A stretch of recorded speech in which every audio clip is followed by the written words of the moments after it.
ఇప్పుడు ఏదన్నా పని చెప్తే సరే అని మర్చిపోయి ఏరే పనిలో పడ్డమనుకోర్రి ఏమాయే ఏం దాకొచ్చిందని అడిగితే అయ్యా మర్చిపోయినా అని ఆత్రం చేస్తుంటారు.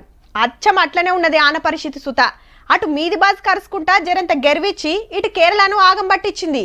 మళ్ళా ఉత్తరం యాదికొచ్చిందో ఏమో అటు మునుం పెట్టిందిగా. మొదలు మన తాన ఎట్లున్నదో చూసి అటెన్క దేశంలో ఏడేడ ఎట్లెట్లున్నదో అరుచుకుందాం పాన్రి. ఇదేంది శ్రీశైలం డ్యాం పాత వీడియో చూపిస్తుర్రు అనేరు. ఇయాల్టిదే గేట్లు మొత్తం బంద్ చేసిండ్రు. మళ్ళా మీదికెళ్ళి వరద తగ్గే వరకు చిన్నగా కిందికి దించిర్రు అన్నట్టు 13 రోజులు జాతర సాగినట్టే సాగిందబ్బా. ఇటు చూడుర్రి నాగార్జున సాగర్ల సుత ఇదే పరిస్థితి. శ్రీశైలం నీళ్లే కదా ఇండ్లకొచ్చేది. ఆడ గేట్లు బంద్ పెట్టుడు తోటి ఈడ సుత బంద్ అయినాయి. సాగర్ కు ఓ 6 రోజులు లైన్ కట్టిండ్రు చూస్తానికి.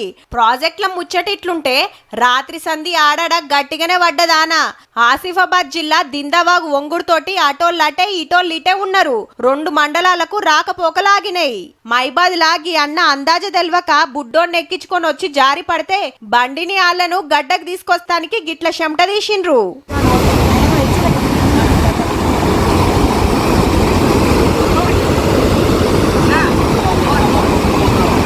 ఇక దేశం మీది బాజ్కైతే దంచుతున్నాయి. ఢిల్లీ హర్యానాల రోడ్ల మీద పబ్లిక్ తిప్పలు చూడుర్రి. నడుంలోతు నీళ్లల్లా ఈదుకుంటా పోతుర్రు. బీహార్ ఉత్తరప్రదేశ్ లా గంగమ్మ వంగి ఊర్ల మీద కురుకొస్తుంది.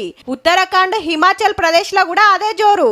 రాజస్థాన్ లా కొన్ని ఊర్లనైతే మొత్తానికే ముంచింది. హగో పడవల్లో పోయి ఇండ్లల్లా చిక్కుకున్నోళ్ళని తీసుకొస్తున్నారు. బండ్లు ఆటోలు కార్లు ఎక్కడికక్కడ ఆగిపోతే నూక్కబోతుర్రు.